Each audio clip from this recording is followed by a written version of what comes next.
but you got a game tonight. You ready to go, and how's it all feeling? Yeah, feel good. Obviously, feeling good, or else I wouldn't play. So that's the end of that. What do you like about what your team did on Friday? What did you see from the club that you think you guys could build off going against the Sabres tonight? Yeah, I thought we checked hard. Obviously, LA, they've always been a team that it's hard to generate a lot from. So we did a good job. We grinded away, found a way to get 2 points. Now we just need to get on a streak here. It's important for us to kind of put a string together here to make sure we stay on top of the division. It's kind of surprising you guys haven't won more than 2 in a row, but you stopped the bleeding pretty quickly, but haven't been able to get like a 3-4 games streak going since the start of the season.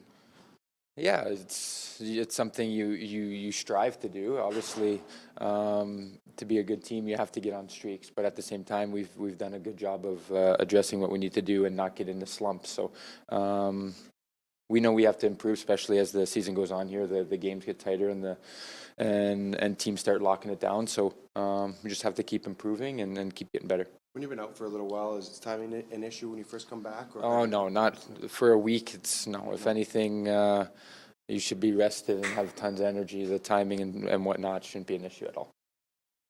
Why have you fit in with Connor so well? What do you do in your game? Well, I think a lot of it's reading off Connor, not only just Connor, but Leon. I think they're two players that like the puck. They want the puck in certain places of the ice, and I think with the way I play, I think I do a good job of being the forward checker. I don't get away from my game too much. I still have to be the forward checking guy. I still have to be the net front guy. They like to run their plays. They like to crisscross. They like to make their plays with obviously the D and those two. But I think for me, I think I can't get away from what makes me successful just as a player in general, not just playing with them. I think just being physical when I have to be, retrieving pucks when I have to, and going to the net. And obviously when you play with not only Connor but Leon as well, they're two great players, and more likely than not they'll find you or good things will happen. But you've managed to not only to go to the net, you create space.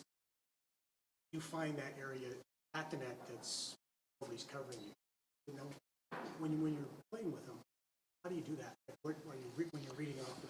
Yeah, well, you have to read the plays. Obviously, sometimes they give those two space and they cover the net front guy, which gives them more room, and sometimes they overplay Connor or Leon, in which it's my job and my responsibility to get open for them, because if I do, chances are they're going to find me. So a lot of it's reading and reacting. You can't put your finger on one thing, but different teams play different ways, and you just have to kind of adapt as the game goes on and do that. Thanks, Ed. Exactly.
and Ryan Nugent-Hopkins look like they're ready to go tonight and what they can bring tonight?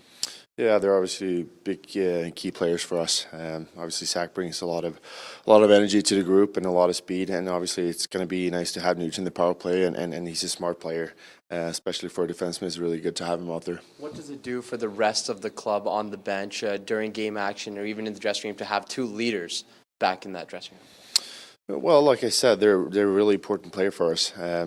But you never know. I mean, injuries happening it's part of the game. And I have full confidence in all our guys in the locker room. But those guys have been really good for us so far. So we want to have them on the ice for sure, and hopefully they're ready to go here. Do you guys feel like you have to get a run together here? It's been a while since you put more than 2 wins together. Do you guys feel like it's time to? Oh yeah, for sure. I think we've been playing some good hockey, and the bounce back games has been really good for us this year. But now we want to get on a winning streak. Obviously, it's been frustrating to play every other game to show up and play some good hockey. So tonight's going to be a really good test for us, obviously, to go out there and play a solid game for 60 minutes as well. You're playing a team that plays real quick, especially in the offensive zone. They've got some star players. Jack Eichel's on fire. It's ridiculous. Just controls the. How do you play against guys like that? And does it help you because you're playing against Connor, who doesn't seem to lighten up in practice? Yeah, for sure. They play the similar way. I think they're so good with the puck, and they really hold on to the puck and try to suck you in to find those seam plays to guys that obviously is good players as well. So we got to be ready. I mean, to play against those top guys in the league is a challenge, and it's going to be a good test for us. Because if we want to be a cup contender in the end and play those good teams with those high end top guys in the league, you have to be prepared. You have to be ready. But like you said, I think it's easier, especially for me, to play against Leon and Connor every day and see how they use the ice out there to suck you in and really find those seam plays. And I think hopefully that's going to help us tonight. Thanks, Oscar.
What elements of that game did you like and think you guys can build off of going into this one today?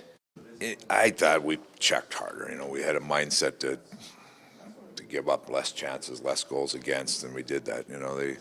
LA had a lot of outside shots. That's the style of play of their game. But when push came to shove, we didn't give up. We weren't giving up as many chances as we were earlier, and our goals against came down. Koskinen gave us a heck of a game, and so it just a little bit of reset on the defending part of it, and we got the points. And now we have to move on. Looks like a couple of key guys coming back tonight. Just what can they do? Do you feel like they'll be able to just slide right back in, or do you think it'll take some time for them to get? No, they haven't been out that long, so it's getting Nuge back helps our center ice, allows me to go back with Draisaitl, with McDavid, and then Cass has been a real good player on that line. So it gets us back to where kind of reset where we were a little bit. And when you're missing key players like that, you kind of juggle things around, and we had Connor and Leon separated there for a few games, just kind of out of necessity. So it gets us back to kind of where we were and stabilized a little bit. What does Cassie do well on that top line to complement those two guys? You know what? He's a guy that he reads off both those guys well. Reads really well. He's got skill, and his skating allows him to play with good players like that. And he's really bought into doing some things to help them. I mean, on the defensive side, things like that he's really dug into to make sure that the line is stable at both ends of the rink. And there's an element. He brings a presence on the line. He goes to the net hard, opens up space for him. So he's been a good player with him, real good player. It's not easy to find a guy that can play with those two, considering their IQ and the way they play the game. And Yeah. I guess is it tough to find a guy like that to be able to complement them well? Probably. I mean, there's a lot of guys who would like to try that spot, I think. But Cass has kind of found his role in there, and he's got it's good. He's not intimidated by the situation at all. He likes it there, and when they're talking to each other, I laugh at it because Cass has always got his opinion in there, So it's a good fit for him. He's been a good player there. Dave, heading into this 4-game homestand, you said you wanted to see the team bring the road game home. What did you see from Friday night that perhaps you guys can continue to build on, maybe earn win number 2 on this homestand? Well, we played a little bit like I don't know, when you talk about a road game, you're going in and you're just trying to play as hard and as tight as you can, and let the offense take care of itself. And that's our best games this year have been like that. The game we played in Vegas, the game we played in San Jose that we won, were just really hard-working games and grind out a win. But then your offense gives you enough goals to win. So a little more of a workman-like, attitude going in, and that's we talk about road and home. We need that all the time, but sometimes you get home, you start to get a little fancy, and you want to play the game freewheeling, and sometimes that works, sometimes it doesn't work, and we've seen how it goes the other way. We just want to get consistency and the identity of how we want to play, and that's a little more of that workman-like attitude, The team has a very good 1-goal game record. Do you feel like this club performs better when pressure is applied?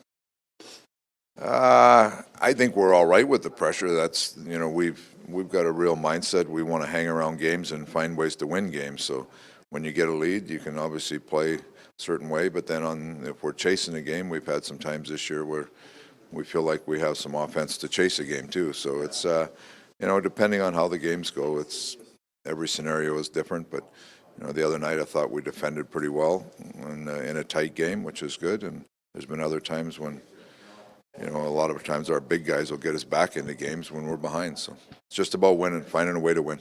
When it comes, everyone knows how good your power play is, but when your penalty kill, what's making that so effective, I guess? I think we've got good people that are really bought into. I mean, they're taking ownership of it on our team. Some of our personnel killing.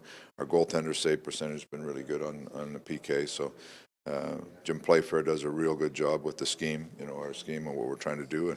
And so it's a combination of everything. You got people really dedicated to it. You got goaltenders that are playing well, and like I say, Jimmy's done a real nice job of making sure our players are prepared, not just for the other team coming in, but for what our guys need to do to be effective. Speaking of the guys that are between the pipes for you this season, they've both been really good playing off of each other. It seems like Mike Smith seems like a battler, Dave. You know him really well. Yeah. I'm sure he wants to bounce back after that performance last week. Do you expect that type of mentality when he gets I back in think there if he plays tonight? both of them have that mindset. You know, they're different personalities.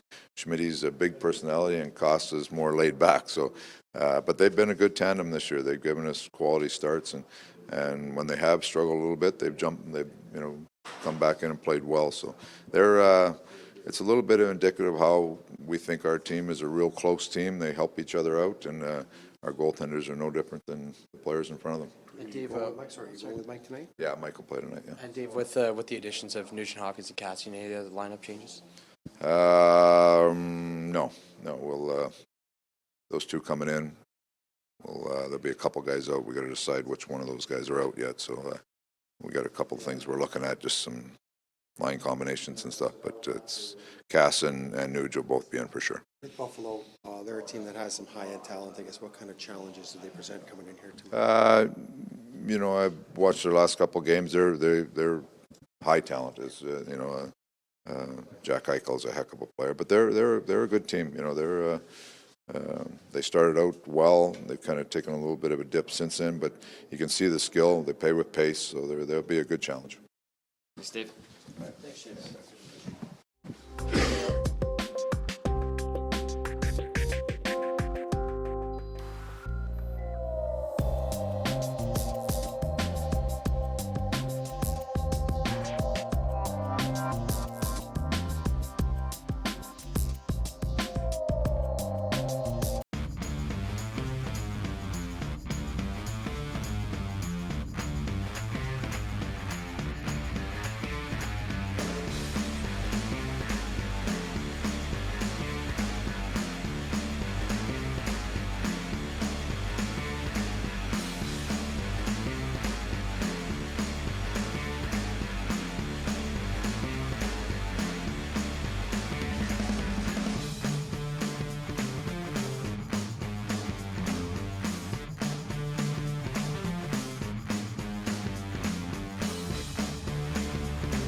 walking off tonight. Any other changes to the line? We're just going to hold those back till tonight. I mean, we have we have some options out there, but we won't be announcing the lineup till tonight. Ralph, it's not the old barn, but what's it like to be back in Edmonton? Well, I was major involved in designing the dressing room on the other side, not the visitors' room. But it's good to be back in Edmonton. I mean, it was strange driving in from the airport last night. I haven't, been here since 2013. So it's good to be back, and just really pumped to have this game here. It's a one-off kind of game outside of the regular 82-game schedule, and I feel the buzz in the group too. We got Steve Smith and Miles Fee here from the coaching staff back then. So for all of us, together with the guys, an excellent challenge here today. Ralph, you were really well liked here by the players, everyone actually. Do you ever think, what could this have been had you had the chance to stick around? Yeah, my mind just doesn't work that way. From the day that it was decided to go another direction, I looked for my next opportunity of growth, and I had so much growth while I was here in Edmonton. Those 3 years opened my coaching to the National Hockey League and what it takes to be successful here, and the accountability you need to bring up, and the game intelligence you need to have as a head coach here to function on a day-to-day basis. So I'm really grateful for that. I wouldn't be standing here today as head coach of the Buffalo Sabres without that experience, and I think that experience helped me a lot to also do what I did in the English Premier League and to understand athletes at this level and all. So it's just been a real good evolution out of Edmonton through other experiences back into the National Hockey League. So I'm nothing but grateful for the time I had here. Yeah, Southampton. Well, the English Premier League, it's a lot scarier there. Being at the bottom of the league, you don't get a draft pick. You lose £100 million in revenue. So it's a different kind of pressure. But it was a good experience. The 6 years of stepping into another sport where the dynamics, other than the final product on the field or ice, everything else is actually the same. And so it's good to be back in the National Hockey League as a head coach, because it's the only role really in the world where I can take all my experiences in life and put them into one channel as a leader. And so, it's just real exciting to do this on a daily basis with the Sabres.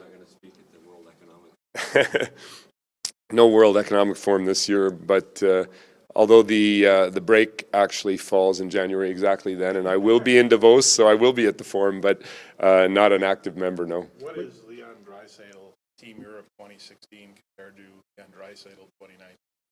Well, I can remember he had a rough start with us against Team North America, against one of his line mates or teammates, and our captain. We're on the team together with him, but or against him, of course, because he was with us. He wasn't allowed to play with North America, but he played against them a couple of games. He had a couple of tough games, and then against Sweden, he gets his hat trick and really showed in our last pre-tournament game. And his overtime goal against the Czech Republic really in a 3-on-3 situation where we had to win, and how he took responsibility there showed me where Leon Draisaitl can go, and it's just been confirmed. And Paul Maurice actually took him on as a pet project, so Edmonton should send Paul Maurice some flowers or something at least, because I thought Paul did a really good job of helping Leon understand what it took to play against the best teams in the world, and I'm sure he took a lot of lessons out of the World Cup into his game here in Edmonton.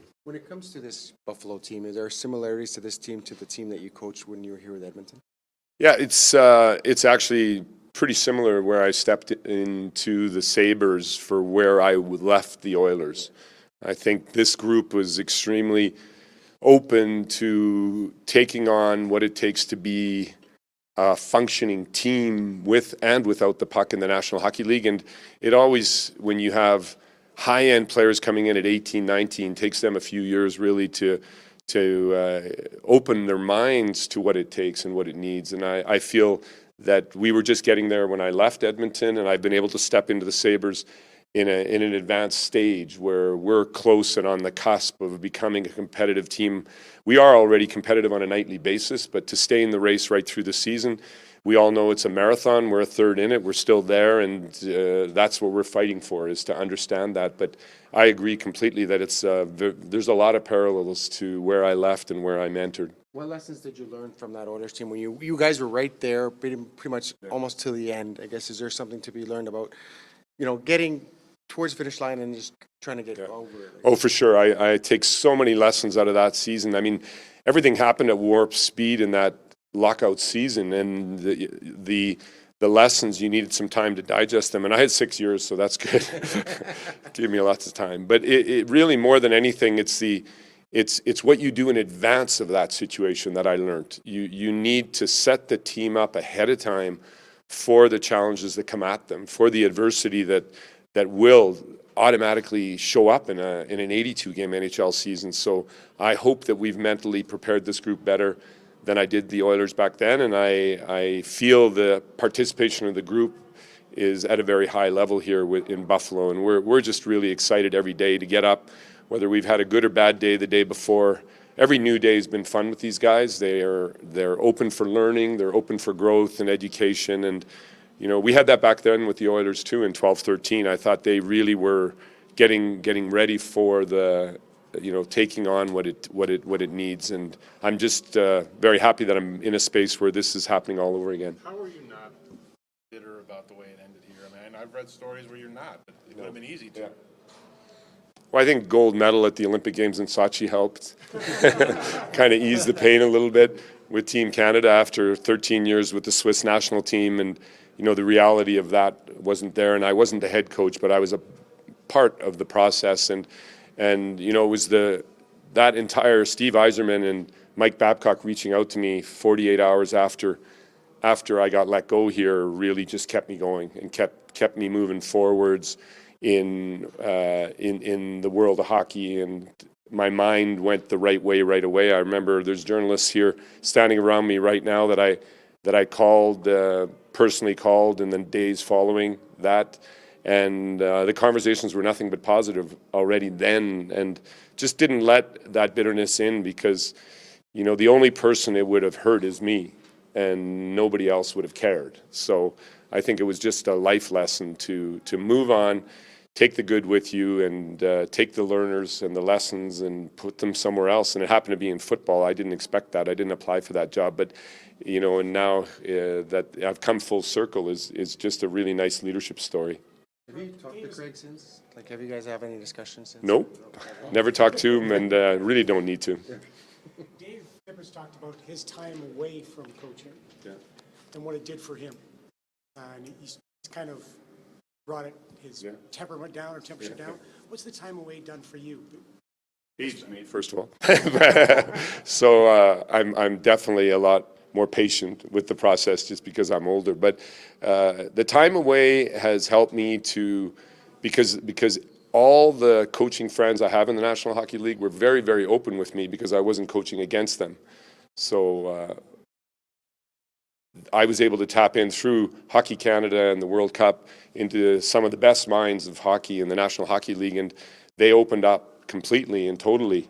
And in that time period, I was able to put a package together, a plan together that has real clarity. It's a simple plan, but I think it's one that the players are embracing and understand. And a little time out sometimes just helps you to organize all those thoughts in a better way. And felt extremely confident coming into the Sabres world, and now we need to prove it on the ice that it's the right way to go, but it feels right at the moment.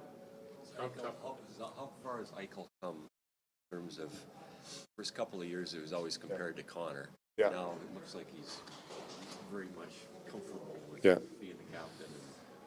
Yeah, Jack Eichel is completely comfortable with the responsibility that he has, and what we're excited about and we're speaking about quite often is the way he, as an outstanding individual, embraces over and over again what the team needs from him.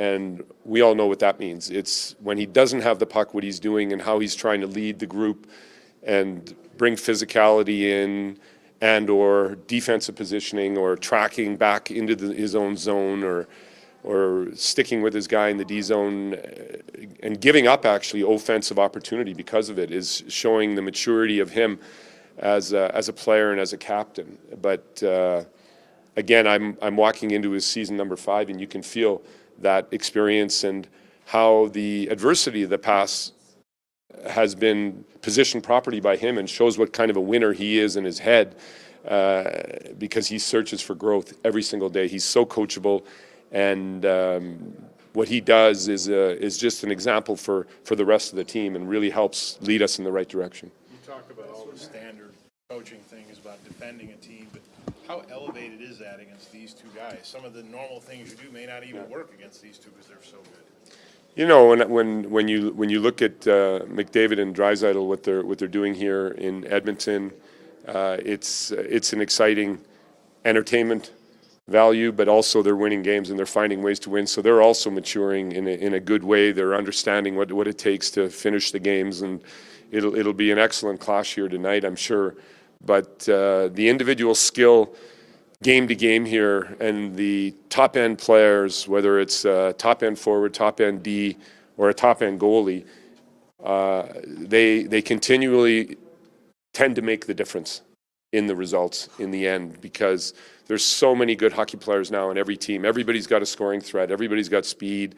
The game has opened up so much since I was here, right through the lineup. You can't sleep against any fourth lines anymore. They're all a threat.